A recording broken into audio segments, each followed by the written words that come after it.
Hello everyone, thanks for tuning in again. We're going to continue on our series here with Samsung SmartThings. You know, we've got a lot of these great devices here in the home and I'm enjoying setting them all up. So, you know, what I've done here today is I've purchased a water leak sensor from Samsung SmartThings. We're going to go ahead and get that integrated into the Samsung SmartThings hub, and then I'm going to integrate it even further into our SmartApp for smart home monitoring there. So, you know, you're going to be able to detect leaks in your home here by the end of this tutorial. So let's go. Let's get that device opened up and set up here.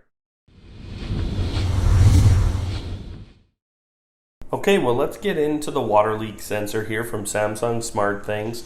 Now, obviously, this sensor's point is obviously completing a detection of water in your home and then letting you know about it. Now, it is a Zigbee certified product again, so that's how it communicates with your Samsung SmartThings hub.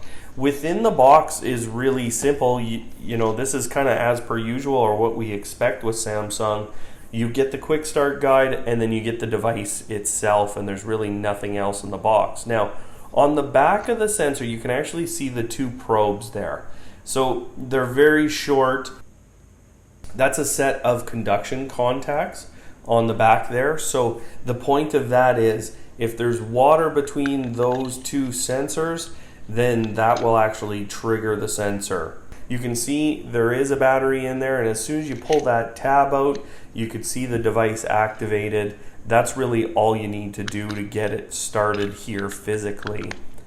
Now, you can see a little blue light there. That's telling you that the device is working, of course.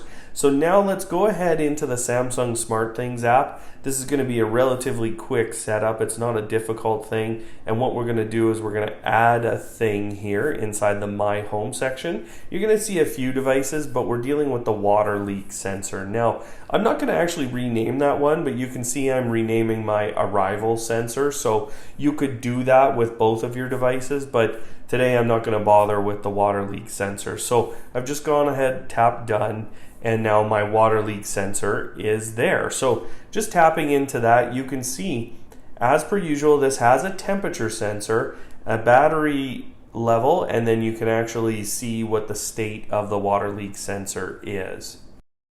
With all these devices, you can see what smart apps it's added to and the recent triggers. So heading into automation here, we're going to add this into our smart home monitor smart app.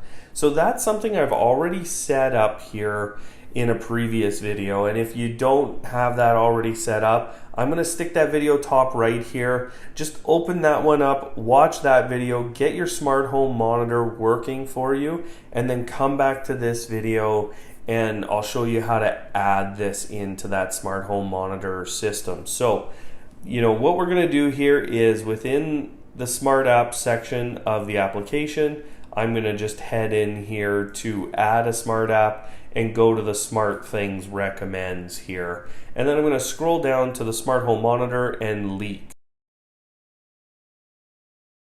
So just tapping on leaks here.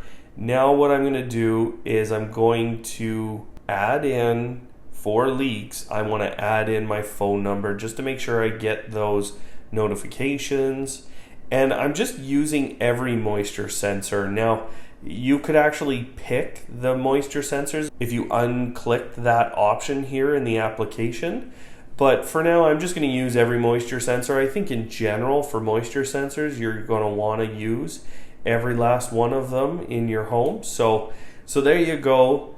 That's already set up. That's basically all we have to do. So now let's go ahead and test this water leak sensor. So all I did actually just to test this is I just placed it on a wet cloth and it triggered. So that tells you how sensitive this is. You can see the push notification and you can see the text message that I instantly got. It didn't matter if my system was armed or not. You still got a notification for a water leak, which I love. That means you're not having to arm your security system. It's just a leak sensor and it's always going to trigger for you. So as always with alerts that you get from your smart home monitor, you do have to go in and dismiss that alert.